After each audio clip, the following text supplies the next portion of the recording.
Steyer, thank you for joining us today.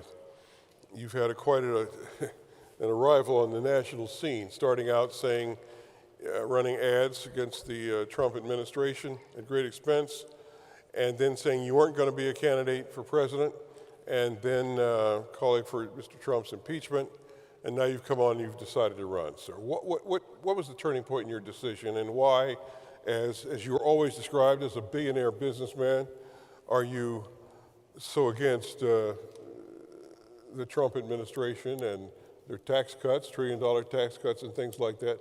What's your philosophy there, sir? So, in fact, make your opening statement. You go ahead. let me say this. Let me explain to you a little bit about who I am and why I'm running for president.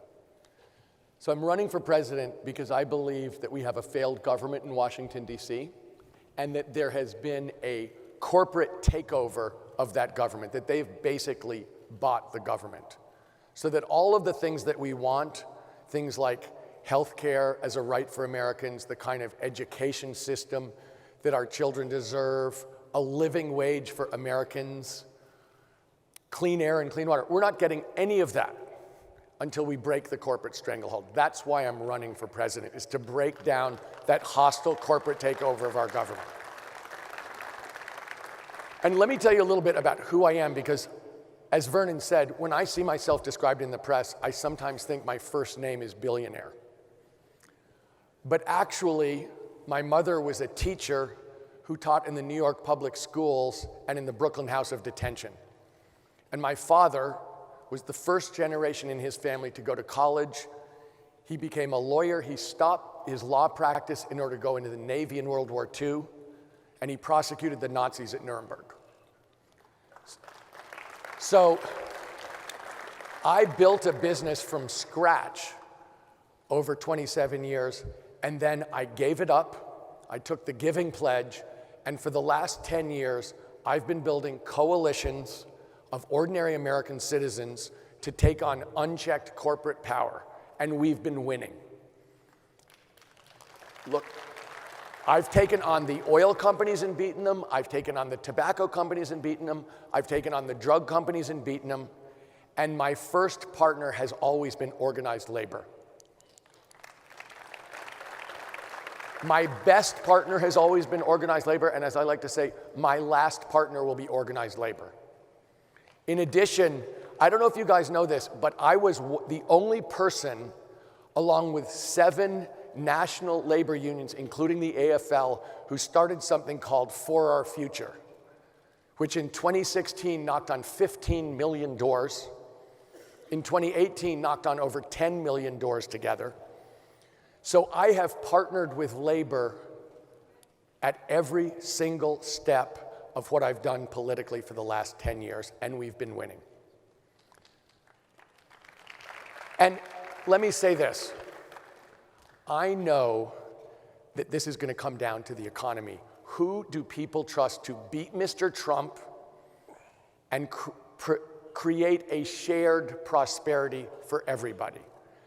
And I can say that as someone who built his own business over 30 years, I would love to expose Mr. Trump for the fraud and the failure that he actually is.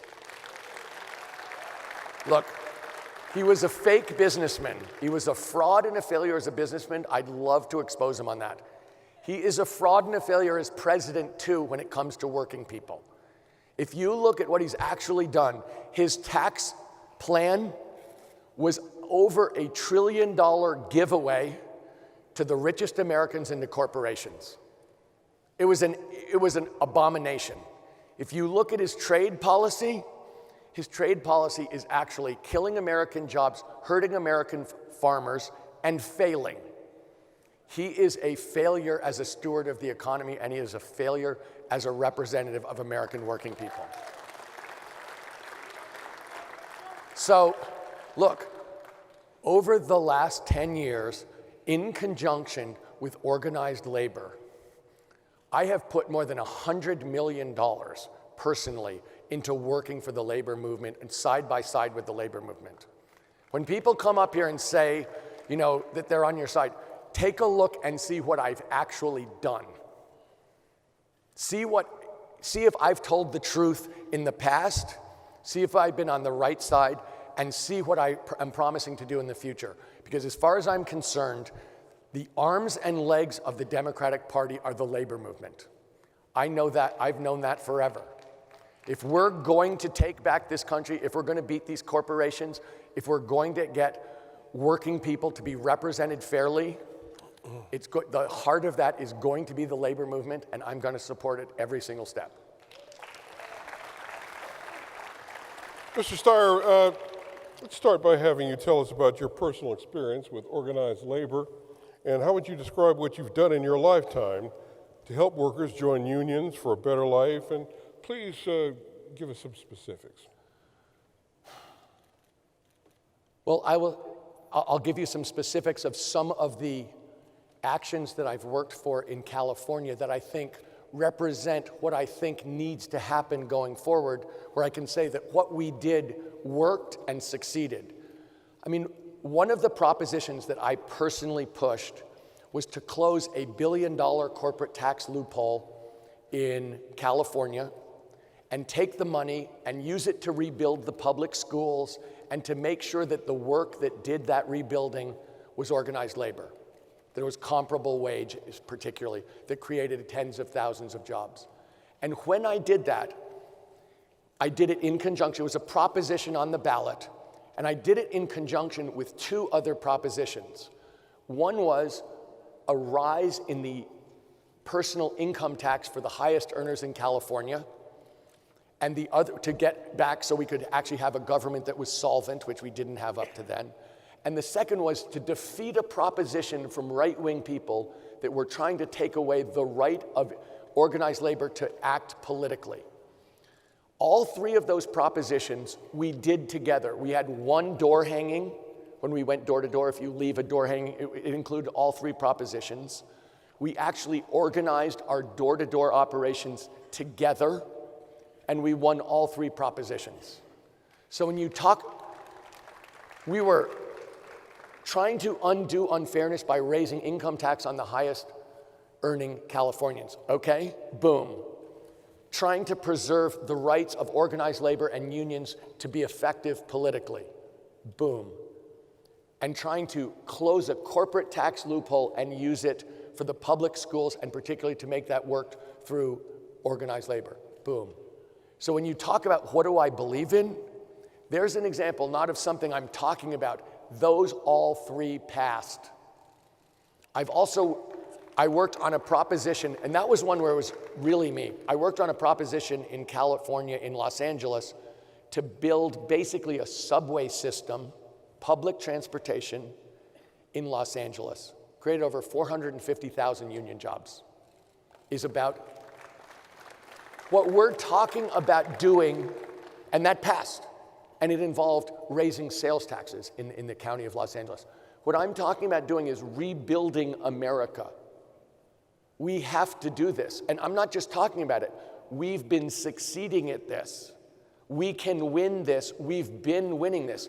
This is not me talking about pie in the sky. This is me talking about what's happened and what I've personally done to say there is a formula to make this work. There has been, part of this corporate takeover of this country has involved a 40-year war on organized labor, starting with Ronald Reagan. And that goes very deep. And Pennsylvania is not a red state, but I go to the red states too. And when you see red states, they all play the same game plan, which involves cutting taxes, cutting education, cutting healthcare, and attacking organized labor.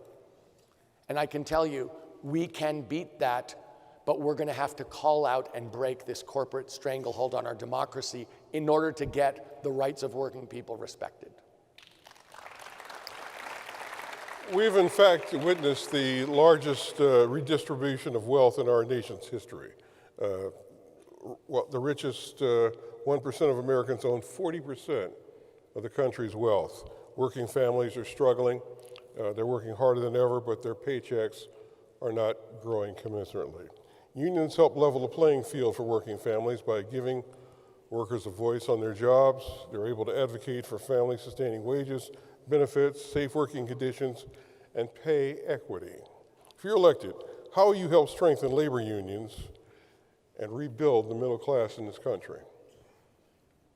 So, when you think about the inequality in the United States, you can look and see that it's true because working people haven't had a raise in 40 years, and that's never happened before in American history. And it's exactly coincident with the war on unions that was started by Ronald Reagan in 1980. So that there are a whole bunch of things that need to happen. One is to push back on all of the attacks on the ability of people to organize.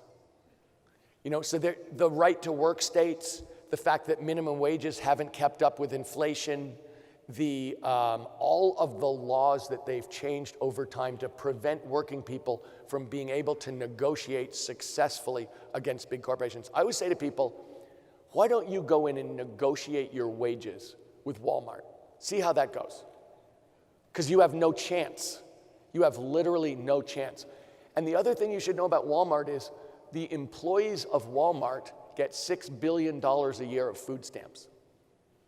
Controlled by the richest family in the whole country, they're so underpaying their employees that they're ending up having to be dependent on the American taxpayer for food.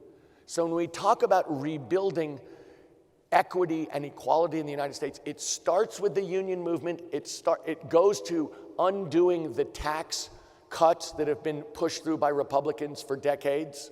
I actually proposed an asset-based tax on the richest Americans last October as another way to undo the inequality. But it also goes to wages. You know, one of the things that Democrats do, I'm gonna just stand up so the light is in my eye. Democrats always talk about jobs. You know, job creation, we need to make sure that we're supporting job creation. Look, America has 3.6 or 3.7% unemployment. We don't have a problem with enough jobs. The wages from those jobs don't support families. We have an extreme inability for working people to support themselves and afford the basics of life. You know, healthcare and rent and food and education. So when we're fighting about this, everybody keeps talking about jobs, and I know that that's really important.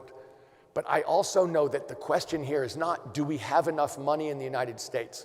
We have enough money in the United States. It's being split up extremely unjustly. And of course, people are going to fight about that, but you just have to take a look at the last 40 years and understand. I'll give you a statistic to bring this home. In 1980, almost 40 years ago, the CEOs of the biggest companies, the Fortune 500, made 25 times the wage of the average worker in their company. Today, it's closer to 300 times. That's what's happened over the last 40 years.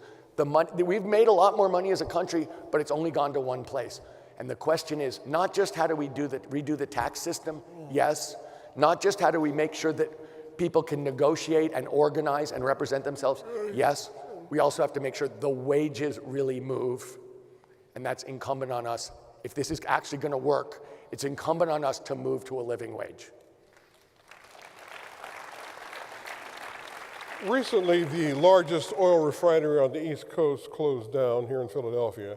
That's, of course, devastating to a lot of families and wage earners. And while we want a substantial, sustainable future, the pain of that closure is being felt now. Candidates supporting a transition to green energy have offered general assurances about a fair and just transition for energy workers into green energy jobs, including union jobs. But the details and timelines of those plans are vary widely. What's your viewpoint on it? And example, the federal government has given out more than $170 billion in subsidies for windmills and solar farms over the last 18 years.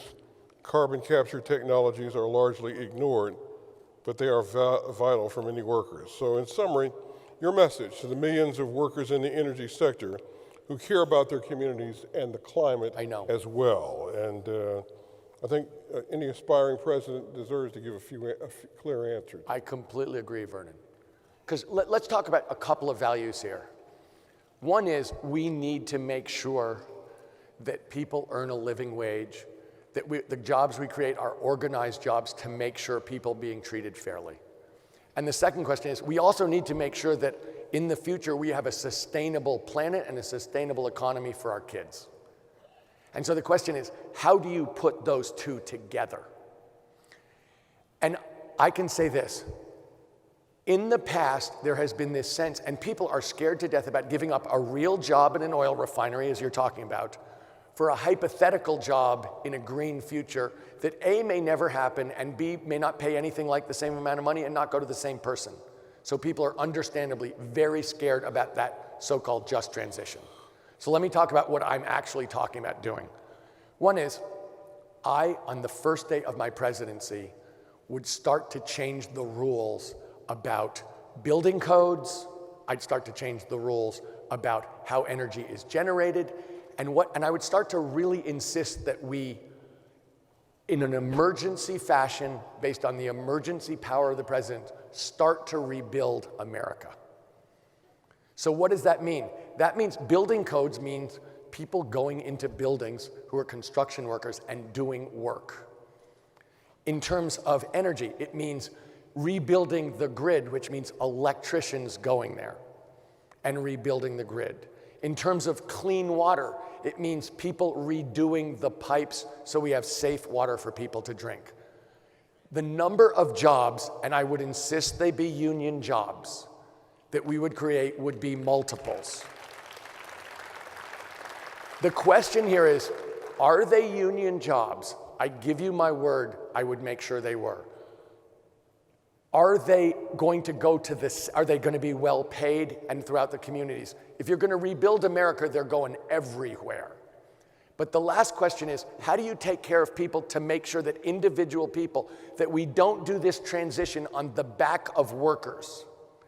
And what my plan was is to say $50 billion to hold constant people if they're caught in this transition, to make sure they're taken care of, and in particular, to go to them to ask them how they think we should use it. Because the tradition on these transitions is promises, promises, promises, training for jobs that don't materialize or that don't pay half as much as the jobs they had before. The money's to make sure that doesn't happen, but talking to people directly in the affected communities is to make sure that it happens the way they think it can happen on the ground in a real way. Retraining, what about retraining? How do you convince people that that's the way they've got to go? How do you get that over to a large portion of the public? Look, this is a huge issue, and it's not just a question of retraining, but who does it? You know, is it going to be done through unions?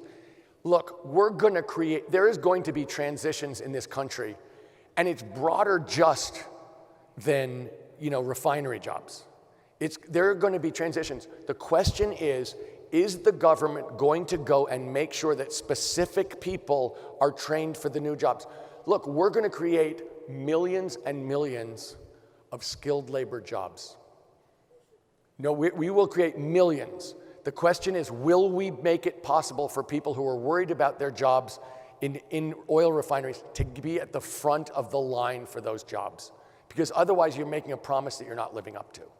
And so that is going to be the issue to me, to make sure that if there's a transition, that we don't do it on the back of workers in those industries. And that's going to be incumbent, that's got to be job one, to make sure that this transition not only happens, but happens in a way that's fair to workers, so that we don't just create net jobs, but they're union jobs, and they go to the people who need them first. Okay. Thanks to the collective voice and bargaining power of organized labor, many union members can count on high-quality health care coverage for them and their families in this time. How will your health care plan protect and build on or enhance union members' access to quality health care coverage, which they have fought so long and so hard for? So I know that there is a disparity in the people who want to be the Democratic nominee for president between Medicare for all, where everyone has one government health care plan, and a public option. And let me say this, I believe health care is a right for every American.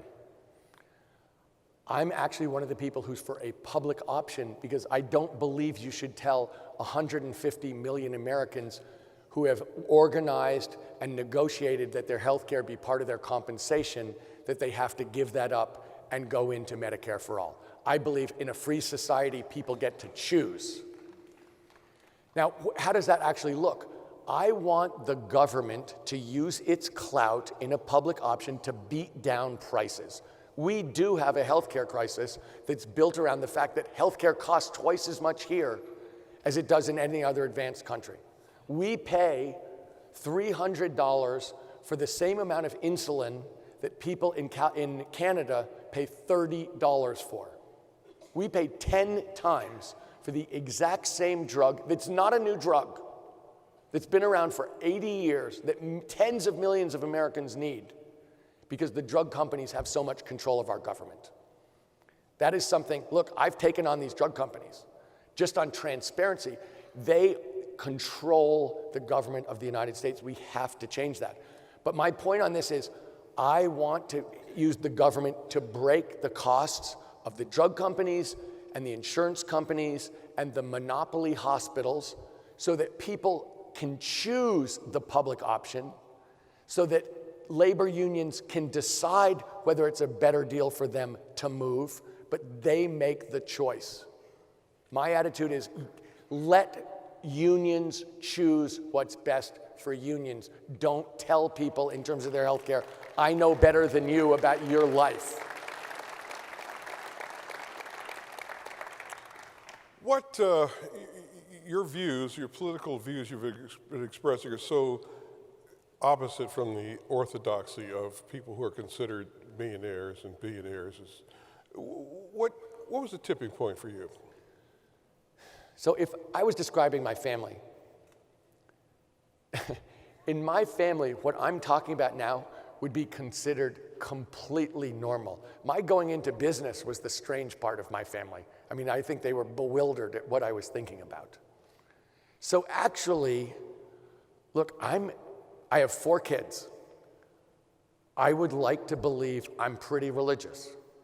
I would like to believe that I am pushing for what's right for Americans just the way my mom and dad did. I don't see it as one bit different. I feel like we're in a tough spot as a country. We're in a tough spot not because we're a failed society, but because we don't have a vision of what we're trying to create together. And I want to be on the side of the angels, period. I feel like the United States needs a different vision of what it means to be American. We need a different vision of what we're trying to create together, and we're off the rails, and I think Mr. Trump is completely off the rails. That's why I started Need to Impeach. Because he's a bad man. Look, I'll tell you a story. So when I was 12, the last Nazi came out of Landau prison who my father had prosecuted. And he had a reputation for being the good Nazi. His name was Albert Speer. He'd run the Nazi war machine. And unlike most of the Nazis, he'd gone to college, he was an architect, and he got some pretty good press. So I said to my father, did you interview Albert Speer? And he goes, yeah, I interviewed all the top Nazis multiple times. And I said, so is he the good Nazi? And he said, Tom, Albert Speer had 12 million slaves working for him in the Nazi war machine. He told me he didn't know they were slaves. There's no such thing as a good Nazi. That you're asking me why I'm doing this? Because actually my dad was right. When you see something that's wrong, you're supposed to fight it. And you're supposed to fight it every day and not ask, how's it going to turn out for me? That really is how we've progressed as a country. People saying, this is what's right, I'm doing it, to hell with everything else. We have some time for some questions from the audience. Is anybody ready to go out there? Yes, ma'am. Your name and union affiliation, please. Yes, thank you. Hello, my name is Ethelyn Beeler, Vice President of the American Federation of State, County, and Municipal Employees of District Council 47. Thank you. President Trump delivered the biggest corporate tax cuts in history, but everyday families were left in the dust. Companies refused to raise wages and pocketed the money instead. Now the economy is spiraling into debt, and vital public services are getting even more squeezed. I have a three-part question. If you're elected president, what will you do to balance the scales again? Which of Donald Trump's tax cuts would you roll back? And how would you generate new tax revenue? Thank you. Okay. So let me talk about that a little bit. Balance the scales. I've tried to talk about how many different ways we need to balance the scales, both in terms of wages and where the money goes. Also, I'd roll back all the taxes that don't involve the middle class. All the taxes, and there are tax loopholes to close. I mean, I closed a $1 billion tax loophole in California. The things we can do in the United States of America are obviously multiples of that. There are loopholes to close. I would put on an asset-based tax. I would roll back all the corporate tax and the high income tax stuff that they've done for 40 years, honestly. But I think there's something else behind all of these questions that is important to recognize.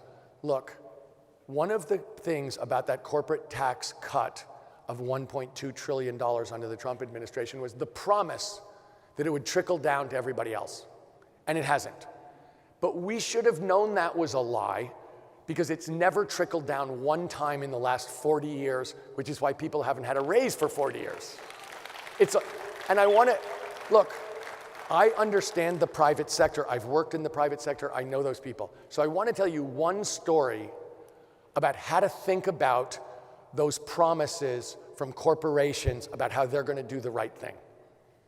So one of the things, I was up in Canada, and I was staying, doing some research, and I was staying with a guy who's a First Nations chief. So his tribe lives on the water, and there was pollution coming from these big oil companies around there, and I was up there trying to figure out what was going on. And basically, they were dumping all this pollutants into the water that they drank, that the fish that they caught drank, that the animals that they hunted and ate drank. So it became a cancer cluster. 2,500 people who'd never had cancer, and all of a sudden, they're all sick and dying. And he would negotiate. You know, the chief had half a lawyer, and the oil companies had 40 lawyers. So he lost every fight. But every now and then, they would give him like a new gymnasium for the tribe, or a new community center for the tribe. And the one lawyer who he'd been fighting for 20 years, who's the head of the people who were just beating the heck out of him in court, retires on Friday. And he calls them up on Monday and says, "Don't stop fighting.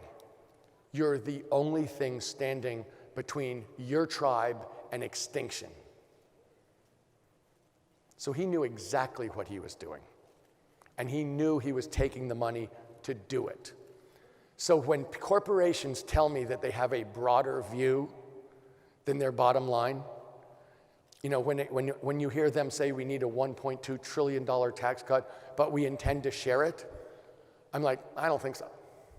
There's nothing in there that says they're going to share it. I'm not mad about it. I'm just extremely realistic that they're interested in their bottom line. They can't write the rules of society the way they are now, because they will write them for their bottom line. And actually, in a democracy, those rules are supposed to represent the people. It's supposed to be government of, by, and for the people. And that's what we're trying to restore and get back.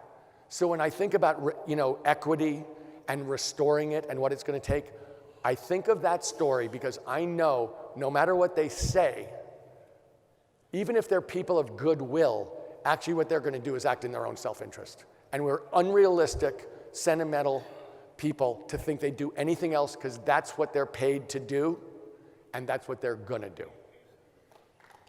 Thank you. Another question from the audience.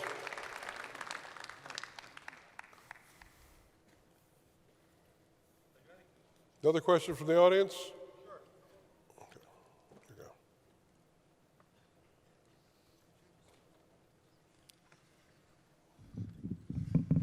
Thanks for giving me the opportunity. My name is John Bland. I'm the business manager with Boilermakers Local 13. Every candidate up here is attacking fossil fuel. Now, I do agree that there is warming. The planet is warming. But everybody's getting up here saying we're getting rid of fossil fuel altogether. So this is basically trying to kill my industry. So I've got some serious questions that I would like to ask. Nobody wants to give me an answer. Okay. So if there's no fossil fuel, there's no more natural gas, oil, or coal, no cars, no trucks, SUVs, or farm equipment that run on gasoline or diesel. No diesel-powered trains or ships, no aircrafts that use jet fuel. No products derived from the use of petroleum, asphalt roads, coke for steel making, hundreds of pharmaceutical products. No more kerosene for portable heating, no propane for backyard barbecues or home heating. Where do you get the power for the cement plants, aluminum smelting, chemical plants, steel mills, asphalts, and plants for hospitals also? There's a lot, and I'll tell you right now, windmills, solar, they're not base load, and they're not going to sustain, and they're made out of carbon steel. Where do we get power for our national security, such as our Air Force and our Navy fleet? Because they're not going to run on fairy dust. Thank you. Okay. So let me address that. Because there has been a sense that somehow, if we make this transition, that it's going to kill jobs and kill the economy. And that there are going to be a whole bunch of things that we can't do, that we do right now and we have been doing that are critical to our economy. So let me say this. We actually can do this. And we can do it and create more jobs. The plan that I put forward creates 46 million jobs over 10 years. There is a real issue with it, and I'm not trying to take away your issue, because there is a real issue here about the workers in industries, in some of these fossil fuel industries. That is a real issue, and that's why I said up front, that has to be dealt with up front, not at the end, and it has to be dealt with honestly, and make sure that we're not making this happen on the back of workers in those industries. But in terms of the question of whether we can sustain our overall society-wide profitability and prosperity, I can say, I looked at this for years. I know that we can do it. The issue is going to be about the workers in those industries. There are some technological challenges, and some of the ones that you mentioned, particularly about airplanes, I understand are things that haven't been solved. And this thing isn't going to happen overnight. I'm not one of the people who's sitting here saying, let's just stop doing that and see what happens. This is going to take decades, but we have to do it. We have to do it immediately, and we have to do it in a way that's very cognizant of and careful about the specific working people in the specific jobs that are threatened. So I take your concern about jobs incredibly seriously, and I understand that there's work we're going to have to do to make it all happen. But we can do this, and we need to do this, and it will create more jobs and let us grow faster. But the issue about how to make sure that specific workers, including in your union, are taken care of is absolutely critical, and is not something you take care of at the end, but right up front. And that's my answer to you is, we can do this. I'm not worried about the overall economy, but I'm very worried in terms of making sure that people, including members of the Boilermakers, are taken care of. Mr. Steyer, thank you very much. And if you go to your closing remarks right now, and thank you for coming today and gracing us with your presence, sir. Okay. Look, one of the things that my mother used to say a lot is that actions speak louder than words. And what I'm up here saying to you is, take a look at what I've done for 10 years, along with unions and the organized labor movement in general. I have actually been doing this side by side with labor for 10 years. And when I say I'm going to do that, I'm not making it up as a way of getting you guys to support me. You can look at my history and see, actions speak louder than words. And so I am giving you my pledge. I said at the beginning, my first partner was organized labor. My best partner for the last 10 years has been organized labor. My last partner will be organized labor. I give you my word. Thank you, sir, very much for coming. Welcome to Philadelphia. Thank you We'll see very you much. again.